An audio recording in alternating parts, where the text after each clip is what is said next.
جمعے کے دن درود و سلام پڑھنے کی بڑی برکتیں، بڑی فضیلتیں، بڑی عظمتیں ہیں۔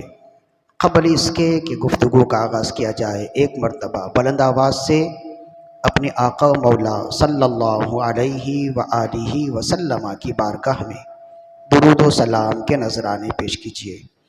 اللہم صلی علی سیدنا و مولانا محمد طب القلوب و دوائها وعافیت الابدان و شفائها و نور الابصار و ضیائها و روح الارواح و غذائها وعلى آلہ و اصحابہ وبارک وسلم۔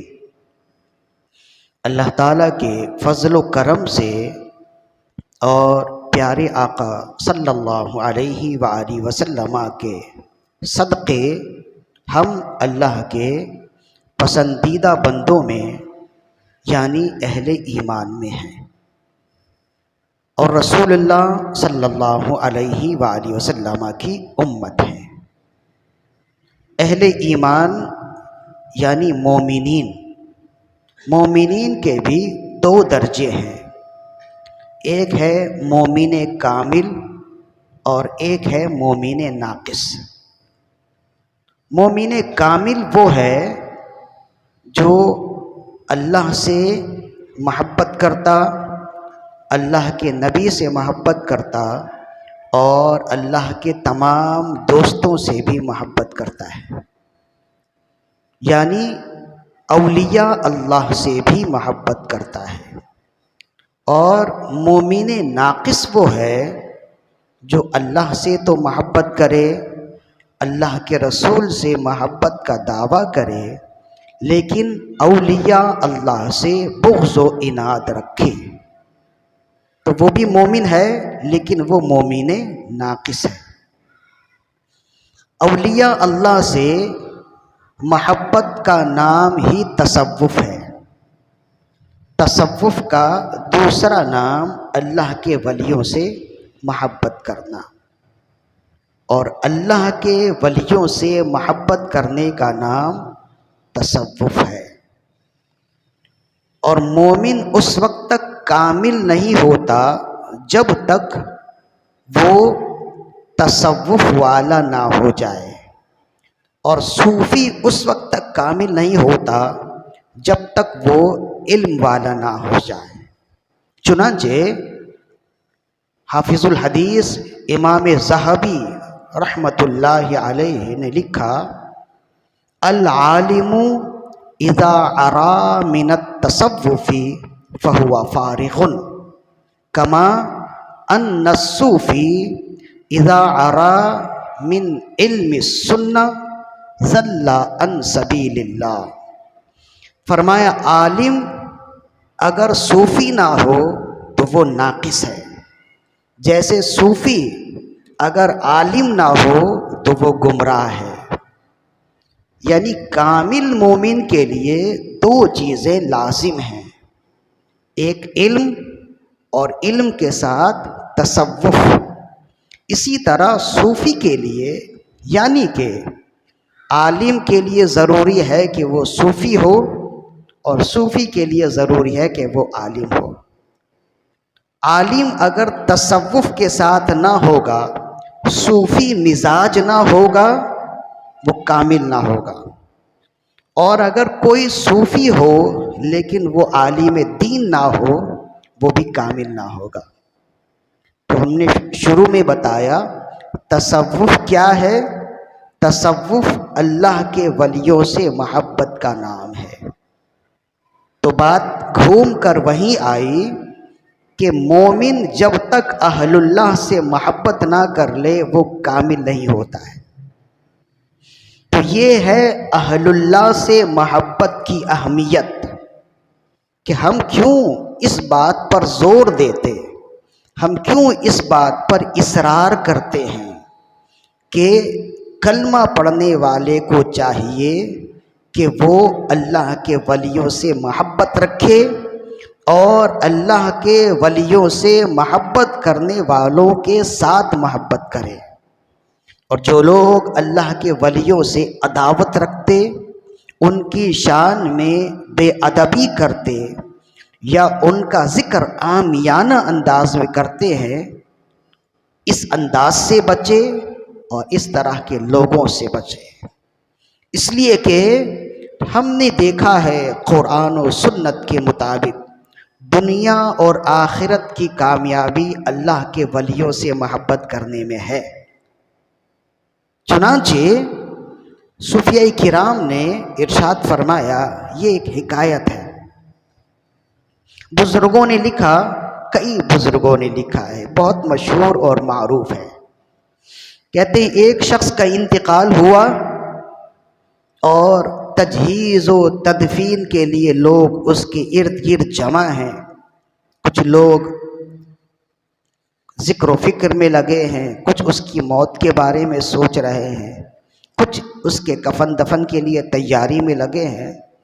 تو دیکھتے ہیں کہ اچانک اس کی ذات میں، اس کے جسم میں حرکت ہوئی اور وہ تھوڑی دیر کے لیے اٹھ بیٹھا۔ تو جب یہ مردہ اٹھ کر بیٹھ گیا تو لوگ ڈر کے بھاگنے لگے۔ لوگ جب بھاگنے لگے تو اس نے لوگوں کو بلایا اور کہا کہ مجھ سے بھاگو نہیں، میں تمہیں ایک پیغام دینے آیا ہوں۔ کہا کہ مجھ سے بھاگو نہیں، میں تم سے کچھ کہنے کے لیے آیا ہوں۔ تو کہا کیا کہنا ہے؟ کہا جب میں مر گیا تو میرے سرہانے شیخ عبد القادر جیلانی المعروف غوث اعظم رضی اللہ عنہ تشریف لائے اور مجھے اپنے پاؤں کی ٹھوکر سے اٹھایا اور کہا میرا مرید ہونے کے باوجود بغیر توبہ کیے مر گیا، اٹھ اور توبہ کر لے۔ لہذا میں صرف توبہ کرنے کے لیے دوبارہ اس دنیا میں آیا۔ تو کہتے ہیں کہ پھر انہوں نے توبہ کی، اپنے تمام گناہوں سے توبہ کی اور توبہ کرنے کے بعد پھر آنکھیں بند کر لی، پھر اس دنیا سے گزر گئے۔ تو اس میں ہمارے لیے چند فوائد بھی ہیں اور ترغیبی پہلو بھی ہے۔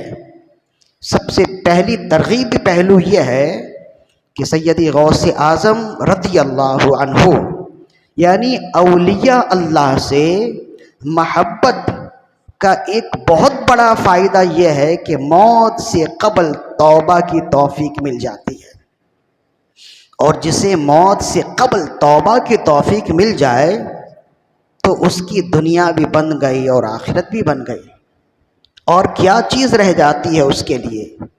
تو یہ ایک حکایت ہے، کیا ایسا ممکن ہے؟ اس لیے کہ آج کا انسان ہر چیز کو عقل کے ترازو میں تولنے والا ہو گیا۔ یہ تو ایک قصہ ہے، یہ ایک حکایت ہے، تو کیا ایسا ممکن ہے؟ تو سیدی غوث اعظم رضی اللہ عنہ نے اس طرف خود ہی اشارہ کیا ہے۔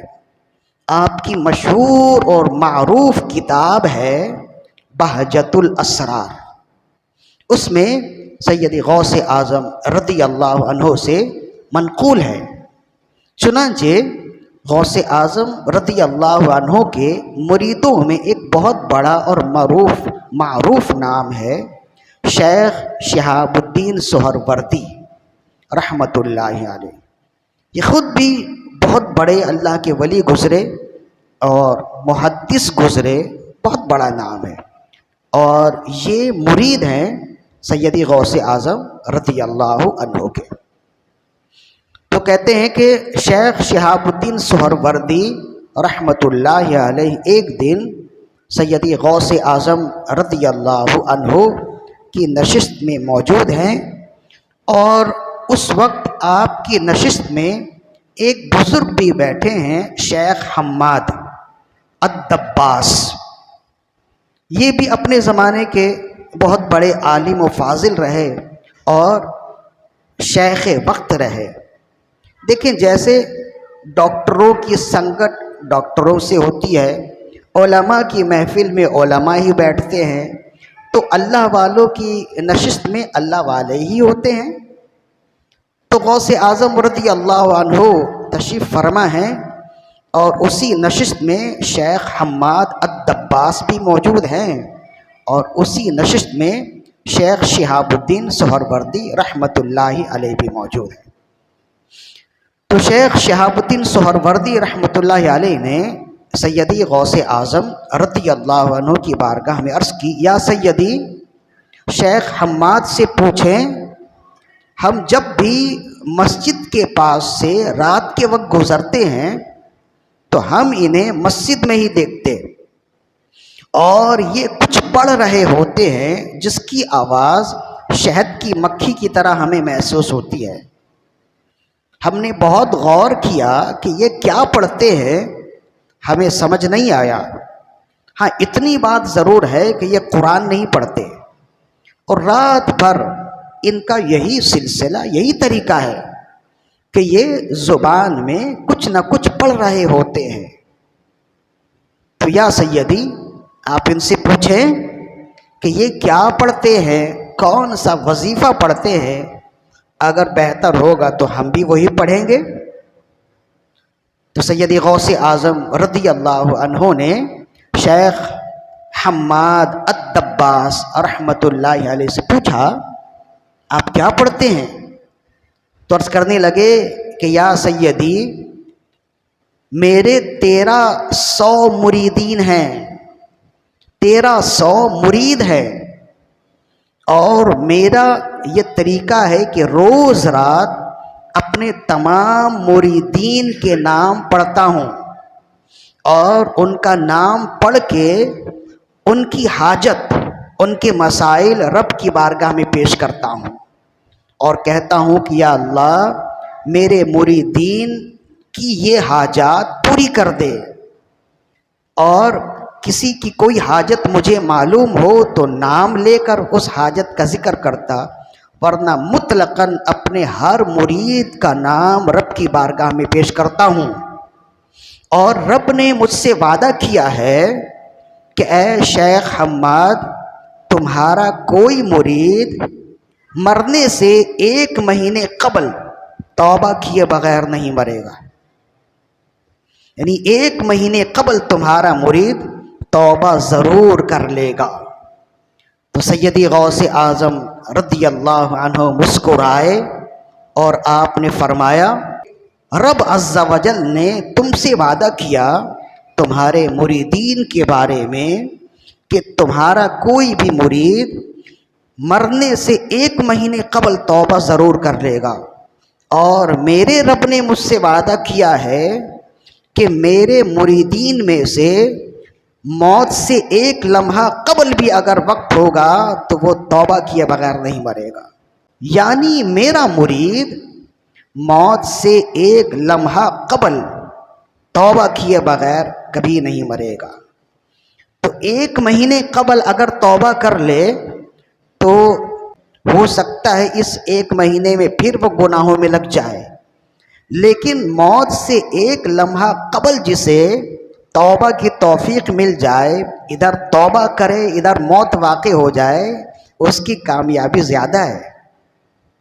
فرمائے لآخذن ربی تبارک و تعالی عہدا لمریدی الی یوم القیامہ، میرے مریدین کے بارے میں میرے رب نے مجھ سے وعدہ کیا ہے قیامت تک، اللہ یموت احدہم قبل موتہ ولا اکونن ضامنا لہ، کہ رب نے مجھ سے وعدہ کیا ہے کہ تمہارا کوئی مرید توبہ سے قبل مرے گا نہیں، اور فرمائے اور قیامت کے دن میں اپنے ایک ایک مرید کا ضامن رہوں گا، یعنی ذمہ دار رہوں گا۔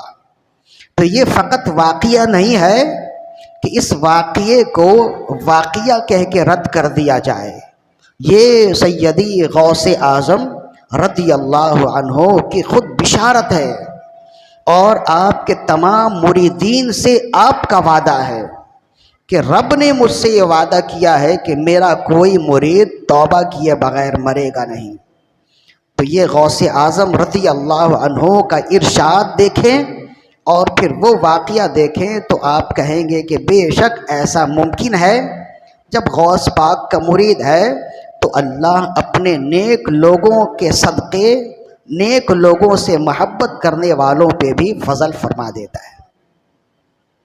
اسے اور آسان کر لیجئے۔ کیا یہ ممکن ہے کہ کوئی موت کے بعد دوبارہ زندہ ہو جائے؟ کیا یہ ممکن ہے؟ تو ایسا نہیں ہے کہ ہماری آنکھیں اندھی ہیں، ہمارے کان بہرے ہیں۔ اس طرح کے واقعات ایک دو نہیں، بلا مبالغہ درجنوں ہیں۔ خود قرآن مجید میں کئی واقعات ایسے نہیں ہیں کہ موت کے بعد زندہ ہوئے۔ کیا اصحاب کہف موت کے بعد زندہ نہیں ہوئے؟ کیا حضرت عزیر علیہ السلام کا واقعہ، آپ کا گدھا موت کے بعد زندہ نہیں ہوا؟ خود اللہ کے نبی حضرت عزیر علیہ السلام موت کے بعد زندہ نہیں ہوئے۔ حضرت ابراہیم علیہ السلام کا ذکر ہے، 4 پرندے لو، انہیں ذبح کرو، ان کی بوٹیاں بنا لو اور ان کے پروں کو بوٹیوں کو ملا لو، 4 پہاڑوں پر رکھ دو اور انہیں بلاؤ، وہ تمہارے پاس بھاگے چلے آئیں گے۔ تو حضرت ابراہیم علیہ السلام نے ایسا کیا تو سب کے سب آئے۔ یہ قرآن مجید ہے کہ قرآن مجید میں ایک دو نہیں، کئی واقعات ایسے ہیں جس سے معلوم ہوتا ہے کہ جیسے موت حقیقت ہے، ایسے ہی موت کے بعد دوبارہ زندہ ہو جانا، دنیا میں ہی زندہ ہو جانا، یہ بھی حقیقت ہے۔ اسی وجہ سے محدثین کے امام ہیں، امام شیخ ابن ابی الدنیا، سن ہجری 281 آپ کا سن وصال ہے، 281، 1200 سال پرانے بزرگ ہیں۔ اس زمانے میں اتنی فتنے کی بات نہیں تھی، مختلف الخیال اس قدر لوگ نہیں تھے، اس قدر تفرقہ بازی نہیں تھی۔ وہ محدثین کے امام ہیں، انہوں نے اس موضوع پر پوری کتاب لکھی، من عاش بعد الموت، مطلب اس کتاب میں ان لوگوں کا ذکر کیا جائے گا جو موت کے بعد دنیا میں ہی زندہ ہوئے۔ دیکھیں، موت کے بعد قبر میں زندہ ہونا، اس پہ تو کسی کو بھی اختلاف نہیں ہے، شک نہیں ہے۔ موت کے بعد اسی دنیا میں دوبارہ زندہ ہو جانا، کلام اس پہ ہے، اور بعض لوگوں کے شک اس پہ ہے۔ تو امام ابن ابی الدنیا رحمۃ اللہ علیہ محدثین کے امام ہیں، انہوں نے اپنی کتاب من عاش بعد الموت میں اس واقعے کو لکھا، اور سب سے پہلے یہی واقعہ لکھا، اور واقعہ ہے بھی صحابی رسول سے، اور صحابی رسول ہیں حضرت زید بن خارجہ، صحابی رسول ہیں۔ دیکھیں، ایک ہیں زید بن حارثہ، تو یہ زید بن حارثہ نہیں ہے، یہ ہیں زید بن خارجہ۔ اور امام ابن حجر نے ان کے بارے میں لکھا شہیدہ بدرن، یہ وہ صحابی ہیں جو غزوہ بدر میں موجود تھے، بدری صحابی ہیں۔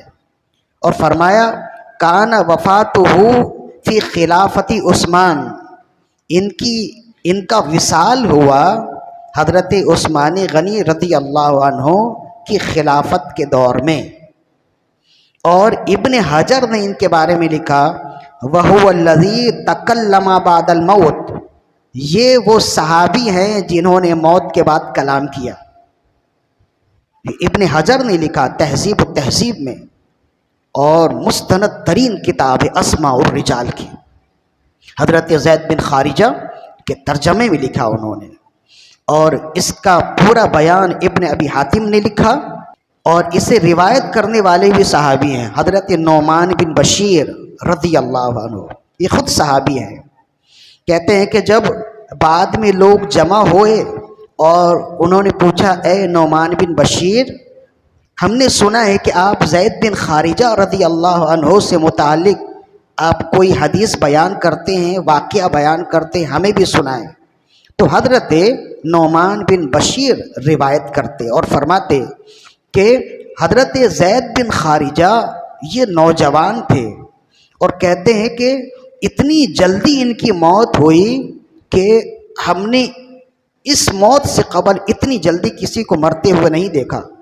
فرمائے بالکل صحیح سلامت تھے، مدینے کی گلی سے گزر رہے تھے ظہر کی نماز کے بعد، اچانک ان کے سینے میں درد ہوا، ایک روایت میں ہے گردن میں درد ہوا، اور اسی آن گرے اور وہیں وصال کر گئے۔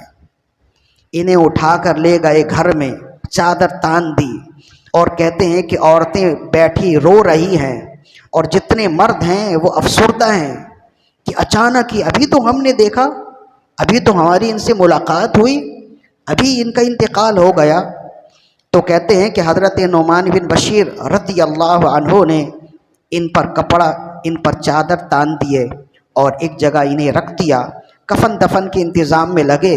مغرب کی نماز ہوئی تو کہتے ہیں نعمان بن بشیر فرماتے ہیں میں مغرب کی نماز پڑھ کے کچھ تسبیحات پڑھ رہا تھا یا نوافل پڑھ رہا تھا، کسی نے آ کے مجھ سے کہا کہ چلیں، وہاں عجیب واقعہ ہو چکا ہے۔ کہا کہاں؟ تو کہا زید بن خارجہ کے حوالے سے۔ کہتے ہیں میں الٹے پاؤں بھاگا تو میں نے دیکھا کہ چادر تنی ہوئی ہے اور ہلکی ہلکی آواز آ رہی ہے۔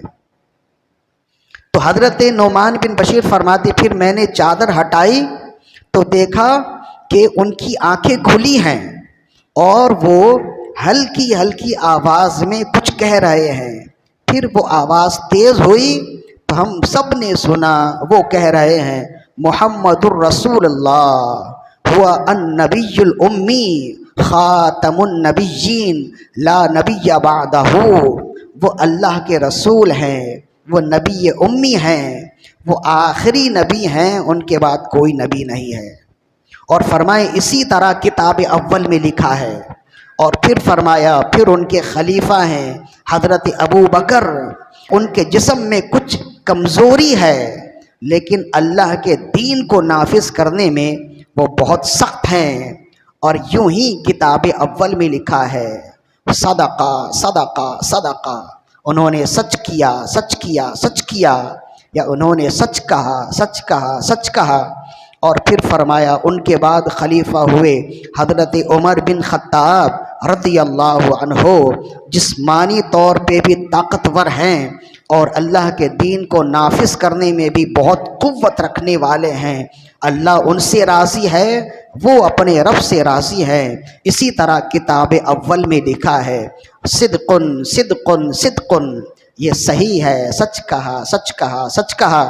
اور پھر فرمایا پھر کہنے لگے ان کے بعد تیسرے خلیفہ ہوئے حضرت عثمان بن عفان، یہ جسمانی طور پر کمزور ہیں، مزاج کے نرم ہیں، 2 سال گزر چکے ہیں امن کے، باقی 4 سال گزرنے والے ہیں فتنوں کے، اور یہی کتاب اول میں لکھا ہے۔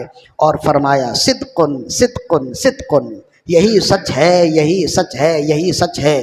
ھذا رسول اللہ، یہ اللہ کے رسول ہیں، یہ مجھے پکار رہے ہیں، اب مجھے اللہ کے رسول کی بارگاہ میں پیش ہونا ہے، یہ کہا اور پھر زبان بھی بند ہو گئی، آنکھیں بھی بند ہو گئی۔ تو کہتے ہیں کہ یہ واقعہ حضرت نعمان بن بشیر رضی اللہ عنہ نے خود سنایا، یہ خود صحابی ہیں اور یہ واقعہ جس کے ساتھ ہوا وہ بھی صحابی ہیں۔ تو ایسا نہیں ہے کہ ہم یہ کہیں کہ غوث پاک کا مرید مرنے کے بعد دوبارہ زندہ ہو گیا اور اس نے کہا غوث پاک آئے اور انہوں نے کہا کہ میرا مرید ہوئے بغیر، میرا مرید ہونے کے باوجود بغیر توبہ کیے مر گئے، اٹھو اور توبہ کرو، تو کہیں کہ یہ تو ایک قصہ ہے، ہم اسے کیوں مانیں؟ تو اگر اسے نہ مانے تو بات یہاں تک ہی نہیں رکے گی۔ قرآن مجید میں بھی موت کے بعد دنیا میں ہی ذکر ہونے کا ذکر ہے، اور پھر قرآن مجید کے بعد احادیث میں بھی اس کا ذکر موجود ہے۔ ابن ابی دنیا نے یہ ایک واقعہ نہیں لکھا، اس پوری کتاب میں بلا مبالغہ درجنوں اس طرح کے واقعات لکھے، ان میں سے چند ایک واقعات تو خود صحابہ کے ہیں اور اس کے بعد تابعین کے ہیں اور اس کے بعد تبع تابعین اور بزرگان دین کے ہیں۔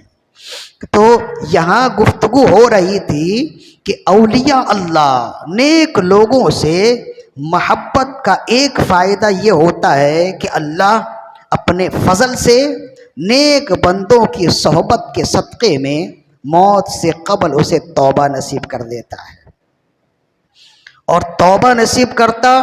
ایک اس کا واقعہ ایک اور بھی سن لیجئے امام راضی رحمہ اللہ کا واقعہ بہت مشہور ہے. اعلیٰ حضرت رحمہ اللہ نے لکھا امام راضی فلسفیوں کے امام ہیں اور ان کی کتاب ہے 32 جلدوں میں تفسیر کبیر. آج کے دن تک کوئی تفسیر لکھے گا نا تو تفسیر کبیر کو چھوڑے بغیر نہیں لکھ پائے گا. اتنے بڑے وقت کے امام اور پیشوا گزرے کہ آج تک تفسیر کی کتابیں لکھی جا رہی ہیں لیکن تفسیر کبیر کا مقابلہ آج تک کسی نے نہیں کیا. کتنے بڑے وقت کے امام اور فلسفی گزرے ہیں. کہتے ہیں موت کے وقت شیطان ان کے قریب آیا اور آ کر کہنے لگا کہ دنیا میں زندگی میں تم نے اسلام کی حقانیت پر اور رب کے وجود پر بڑے دلائل دیے، لوگوں کو خاموش کیا. آج مجھ سے مناظرہ کرو اور مجھے جواب دو، مجھے لاجواب کرو، کیا رب کا وجود ہے؟ تو امام راضی رحمہ اللہ فرماتے میں نے اس کو جواب دیا اور میں نے کہا کہ میں تم سے بھی مناظرہ کرنے کے لیے تیار ہوں. یہ وقت کا، یہ موت کی گھڑی ہے، زندگی سے اب دوری ہے، اب عالم بالا کی جانب سفر ہے اور اسی کے درمیان میں تھوڑی دیر کے لیے یہ مناظرہ ہو رہا ہے. موت کے وقت انسان کو بڑی پریشانیاں لاحق ہوتی ہیں، بسا اوقات اس کا ذہن اس طرف ہوتا بھی نہیں ہے. لیکن امام راضی رحمہ اللہ کے پاس شیطان آیا اور یہ حدیث شریف ہے کہ موت کے وقت شیطان انسان کو سب سے زیادہ اکساتا ہے، ورغلاتا ہے اور کہتا ہے یہ پانی ہے، یہ ٹھنڈا پانی ہے، مجھے خدا مان لو تو یہ ٹھنڈا پانی میں تمہیں دوں گا. مختلف نعمتیں دکھاتا ہے، آگ دکھاتا ہے اور کہتا ہے یہ جہنم ہے، میں خدا ہوں، مجھے خدا مان لو تو میں اس جہنم سے تمہیں نجات دوں گا. تو کہتے ہیں موت کے وقت اپنے ایمان کو سلامتی کے ساتھ لے جانا یہ سب سے بڑی کامیابی ہے. صحیح بخاری میں اسی وجہ سے حدیث ہے انما الاعمال بالخواتم، اعمال کا دار و مدار خاتمہ پر ہے. کس کا خاتمہ کس انداز میں ہوتا ہے یہی انسان کی زندگی کے اچھے یا برے ہونے کے لیے یہ ایک راز ہے، یہی دائرہ ہے. چنانچہ حضرت امام راضی رحمہ اللہ سے جب شیطان مناظرہ کرنے لگا، امام راضی نے اللہ کے وجود پر ایک دلیل دی. شیطان وہ کوئی عام تو نہیں ہے نا، وہ معلم الملکوت ہے، وہ فرشتوں کو پڑھاتا تھا، فرشتوں کا استاد ہے. تو شیطان نے امام راضی کی وہ دلیل توڑ دی، رد کر دی. پھر امام راضی رحمہ اللہ نے اللہ کے وجود کی دوسری دلیل دی، شیطان نے وہ دلیل بھی توڑ دی. کہتے ہیں کہ موت سے قبل امام راضی کا مناظرہ شیطان سے ہوتا رہا. 360 دلائل امام راضی نے دیے اللہ کے وجود کے اور شیطان نے اللہ کے وجود کے 300 دلائل امام راضی کے رد کر دیے. اب کہتے ہیں امام راضی اب بالکل تہی دامہ ہو گئے، امام راضی خالی ہو گئے، میرے پاس اور کوئی دلیل نہیں ہے. یا اللہ، اب اگر میں بغیر دلیل دیے چلے جاؤں تو گویا میں بھی رب کا انکار کرنے والا ہو جاؤں گا. زندگی بھر میں نے دین کی خدمت کی اور اس وقت میں رب کا انکار کرنے والا ہو جاؤں تو میری زندگی بھر کی کمائی گئی اور آخرت میں میں کافروں کے ساتھ العیاذ باللہ اٹھایا جاؤں. تو کہتے ہیں جب سارے دلائل ختم ہو گئے، دل ہی دل میں اپنے پیر و مرشد کو یاد کیا. کہتے ہیں کہیں دور تھے، ان کے پیر و مرشد ہیں شیخ نجم الدین کبرا رحمت اللہ علیہ. کہتے ہیں وضو بنا رہے تھے تو وضو بناتے ہوئے ہی جہاں تھے وہیں سے پکارا اور کہا اے راضی اس شیطان سے کہہ دو میں اپنے رب کو بغیر دلیل کے مانتا ہوں. تو جب یہ بات پیر و مرشد کے کانوں تک آئی، انہوں نے کہا میں اپنے رب کو بغیر دلیل کے مانتا ہوں. شیطان گیا، شیطان کی شیطانیت گئی اور پھر کلمہ طیبہ پڑھتے ہوئے وہ اس دنیا سے رخصت ہوئے. تو ایسا نہیں ہے کہ اولیاء اللہ کی صحبت اگر اختیار انسان کرے تو اسے کوئی فائدہ نہیں ہے، بے شک فائدہ نہیں، فوائد ہیں۔ لہذا جب یہاں تک گفتگو سن چکے تو اللہ سے بھی محبت کریں، اللہ کے رسول سے بھی محبت کریں، اور احباب اللہ، اولیاء اللہ سے بھی محبت کریں۔ جو لوگ اللہ کے ولیوں سے محبت کرتے ہیں ان سے اپنا تعلق رکھیں، خود بھی محبت کریں اور محبت کرنے والوں سے محبت کریں، اور جو لوگ اللہ کے ولیوں سے عداوت رکھتے ان کا ذکر عامیانہ انداز میں کرتے ہیں، خود بھی ان سے دور رہیں اور لوگوں کو بھی ان سے دور کریں۔ اور یاد رکھیں اللہ کے ولیوں سے محبت، اللہ سے محبت ہو، اللہ کے رسول سے محبت ہو، اور ساتھ نیک لوگوں سے محبت ہو، دنیا اور آخرت میں کامیابی کی ضمانت ہے۔ اللہ تعالیٰ سے دعا ہے کہ ہماری آج کی حاضری اپنی بارگاہ میں قبول و مقبول فرمائے۔ وما علینا الا البلاغ المبین۔